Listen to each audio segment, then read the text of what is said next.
I'm Jason with Gear Talk, and this is the ULA Camino panel loading backpack.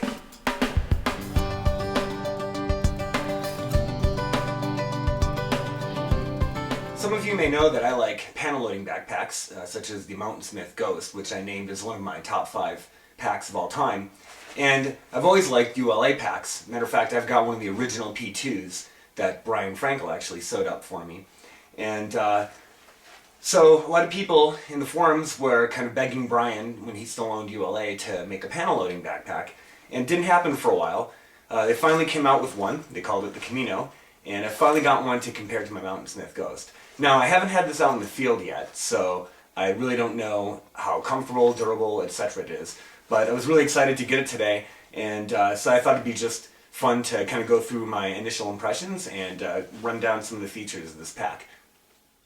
Alright, again, just keep in mind this is not a full gear review. These are just my initial impressions. I literally just got this in the mail today. So, first thing I noticed when I opened it up and took it out of the box is that overall, the quality seems to be exactly like that of when Brian owned ULA.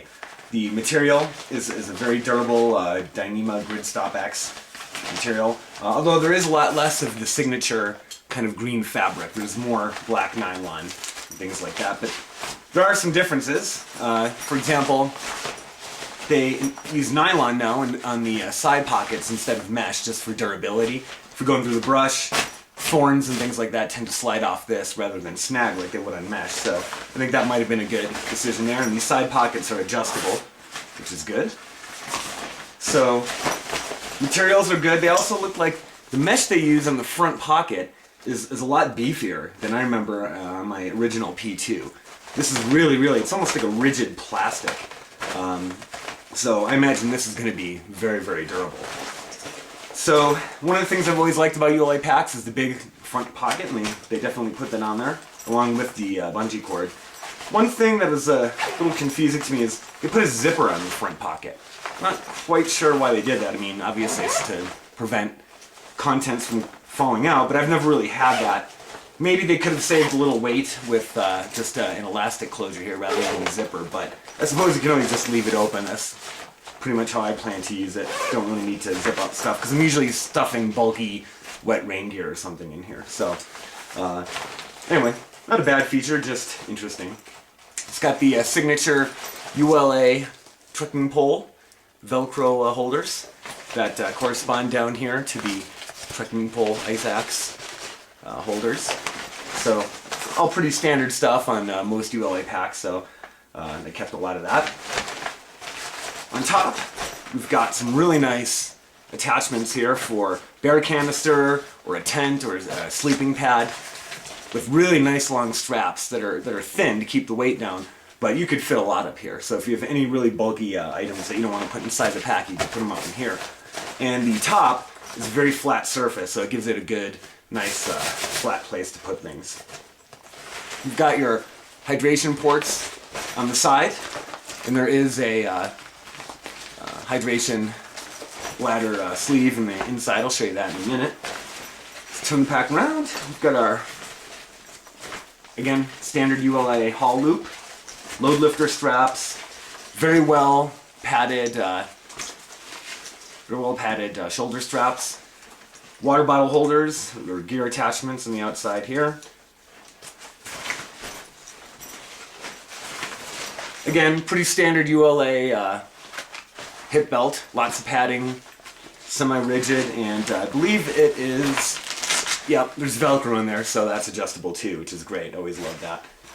So far, not too different from my ULA P2, which is great. They kept a lot of the features I liked, but we'll get to the different part in a minute. Just one note here, also you'll notice on the side pockets, the famous ULA side pockets that everyone loves so much, they kept those, looks like about the same size.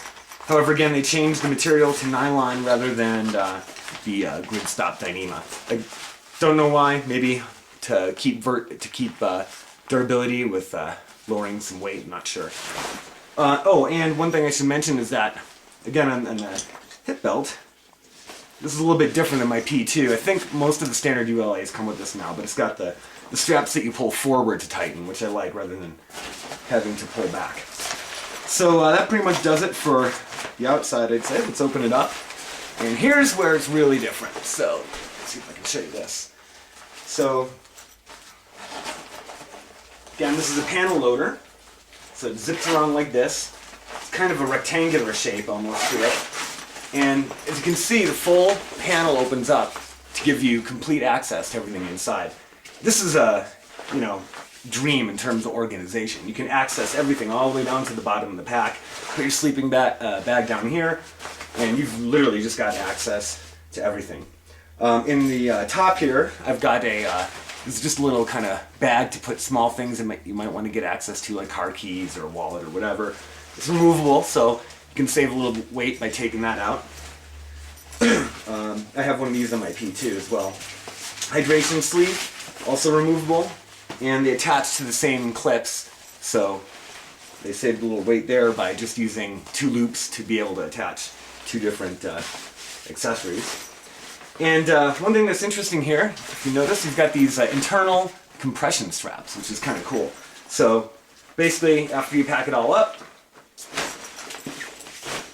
put all your stuff in there, and then you've got these compression straps that you can just tighten everything down with if you want. And I was a little bit concerned about them getting in the way, but I played with it, and they actually really don't get in the way at all, which is kind of nice.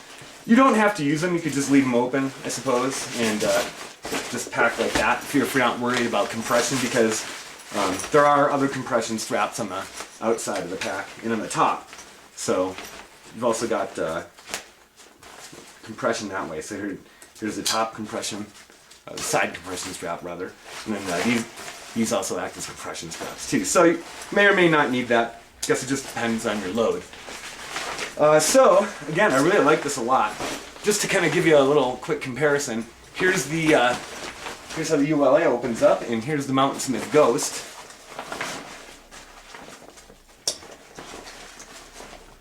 They open up to, I'd say, about the same size. I think maybe the ULA opens up a little bit deeper. So, yeah. So you've got a little bit, I don't know if you can see that.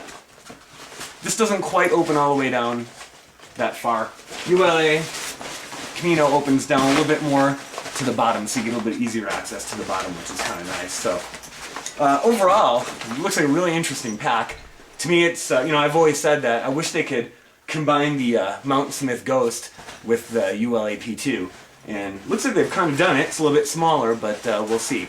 So I'll just have to take it out and test it, and stay tuned for my follow-up field test.